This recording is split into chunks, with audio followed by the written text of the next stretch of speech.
नमस्कार दोस्तों, पीसीएस गुरुजी में आपका स्वागत है। दोस्तों, बहुत पुरानी बात है। एक गांव में एक विद्यार्थी रहता था, बहुत परेशान, बहुत कन्फ्यूज।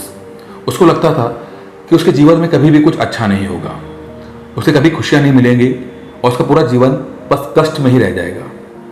उसको परेशान देखकर उसका एक मित्र उसको एक सजेशन देता है, कहता है कि तुम अपनी बात किसी संत महात्मा से करो, शायद वो कोई तुम्हें रास्ता बता दे। उसे पता लगता है कि बगल के गांव में एक महान संत आत्मा आए हैं। वो उनसे मिलने जाता है और मिलकर कहता है कि महाराज, मेरे जीवन में सिर्फ कष्ट ही कष्ट भरा हुआ है और मुझे लगता नहीं कभी मुझे खुशियां मिल पाएंगी, मैं क्या करूं। महात्मा उसको देखते हैं, थोड़ा मुस्कुराते हैं और उठ के अपनी कुटिया में चले जाते हैं। जब वापस आते हैं तो उनके हाथ में नमक की एक प्लेट होती है और दूसरे हाथ में पानी का गिलास होता है। दोनों चीज़ें वो विद्यार्थी को देते हैं और कहते हैं कि एक मुट्ठी नमक तुम लो और पानी गिलास में डाल दो। विद्यार्थी एक मुट्ठी नमक लेकर पानी गिलास में डाल देता है। महात्मा कहते हैं कि अब इस पानी गिलास को तुम पियो। बेमन से विद्यार्थी उस पानी गिलास को पीता है। जैसे पीता है वो उल्टी करने लगता है। महात्मा कहते हैं कि तुम्हें कैसा फील हुआ, क्या लगा तुम्हें। विद्यार्थी बोलता है कि बहुत खराब फील हुआ है मुझे, पूरा मुंह में नमक ही नमक आ गया, मतलब मुझे तो उल्टी करने का मन किया। महात्मा कहते हैं चलो मेरे पीछे पीछे आओ। महात्मा उसको ले जाकर एक नदी के पास ले जाते हैं और कहते हैं कि अब एक मुट्ठी नमक दोबारा लो और इस नदी में डालो। विद्यार्थी एक मुट्ठी नमक लेता है और दोबारा से नदी में डाल देता है। महात्मा कहते हैं कि अब नदी का पानी पियो तुम। विद्यार्थी एक गिलास नदी का पानी पीता है।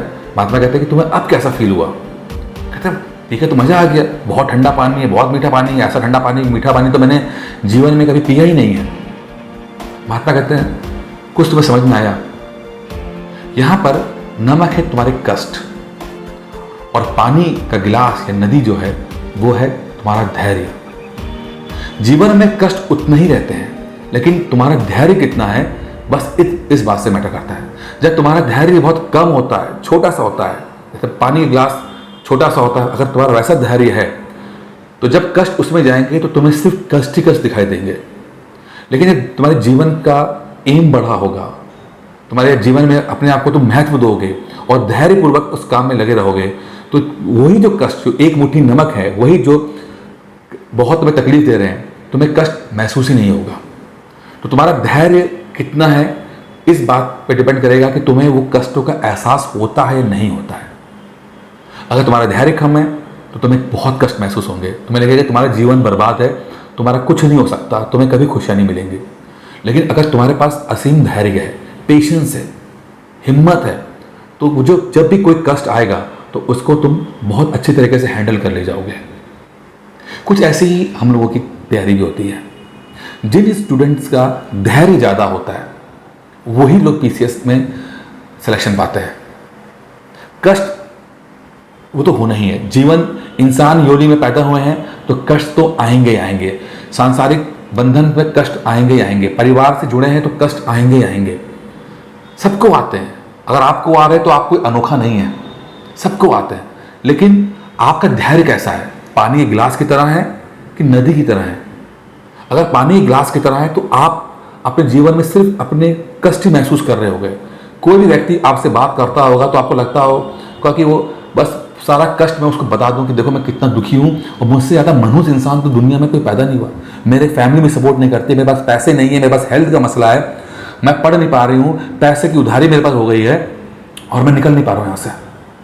लेकिन अगर आपका धैर्य ज़्यादा होता है तो अगर कोई कष्ट आता भी है तो आप कहते हो कि हाँ चलो ठीक है, कष्ट है, थोड़े वक्त कष्ट है, पैसे नहीं है, थोड़ा सेहत का मसला भी है, परिवार सपोर्ट नहीं कर रहा है, लेकिन जैसे कुछ सफलता मिलेगी सब कुछ ठीक हो जाएगा। दोस्तों, सब कुछ आपके धैर्य पे डिपेंड करता है। बहुत सारे स्टूडेंट्स, लगभग 7 लाख से ज़्यादा लोग हर साल पीसीएस में फॉर्म भरते हैं। सफल कितने होते हैं? वहाँ 4 से 500 लोग। और ये 4 से 500 लोग वो होते हैं जो पूरी तैयारी धैर्यपूर्वक करते हैं। कोई शॉर्टकट नहीं है, कोई ट्रिक्स नहीं है, पेशेंस तो रखना ही पड़ेगा। लोग मुझसे मिलने आते हैं, कहते सर मुझे पीसीएस बनना है, एसडीएम बनना है, पहले अटेम्प्ट में बनना है। मैं कहा बहुत अच्छी बात है। 2 घंटे की क्लास लेते हैं, अगले दिन आते नहीं है, कहते सर बहुत मुश्किल हो रहा है। आप 2 घंटे क्लास नहीं पढ़ सकते और आप उम्मीद करते हो कि आप एसडीएम बन जाओ, कैसे पॉसिबल है? तो अगर हमने सपने देखे हैं तो उसे पूरा करने के लिए जो पेशेंस चाहिए वो तो होना चाहिए ना। कष्ट आपको आएगा, सिविल की तैयारी कर रहे हैं तो कष्ट आपको आएगा, चाहे आपकी उम्र कुछ भी हो, चाहे 17, 18, 20, 21 साल कुछ हो या 30, 35, 40 साल की हो, कष्ट आपको आएंगे। लेकिन अगर आपके पास धैर्य नदी की तरह होगा तो आपको कभी महसूस ही नहीं होगा। पीसीएस की पढ़ाई में, आईएएस पीसीएस की पढ़ाई में सबसे आसान कोई चीज़ है तो वह पढ़ाई, मुश्किल तो है जिंदगी। कष्ट आएंगे लेकिन हमें धैर्यपूर्वक उसका सामना करना है।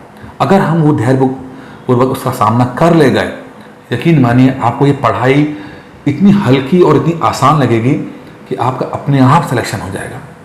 थोड़ा सा कोशिश कीजिए, एक ईमानदार कोशिश कीजिए, अपने आप के लिए प्रति ईमानदार रहिए, किसी को प्रूफ मत कीजिए, ना माता पिता को, ना दोस्त को, ना बॉयफ्रेंड को, गर्लफ्रेंड को, किसी को कुछ भी प्रूफ नहीं करना है।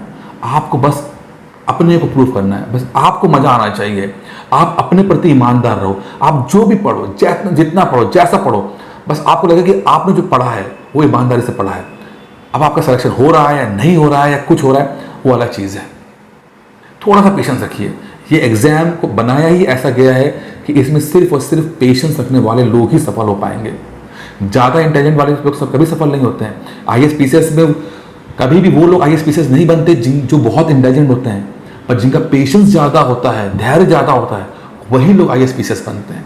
तो अपने धैर्य को बढ़ाइए, थोड़ा सा पॉजिटिव रहिए, थोड़ा सा इच्छा शक्ति जलाइए, दिखाइए, और यकीन मानिएगा अगर आप थोड़ा सा कोशिश करोगे, थोड़ी कोशिश करोगे, तो उसका रिजल्ट अपने आप आपको देखने को मिल जाएगा। दोस्तों, उम्मीद करता हूँ जो बात मैं आपको बताना चाहता था आपको समझ में आ गई होगी। इस वीडियो में इतना ही है। धन्यवाद।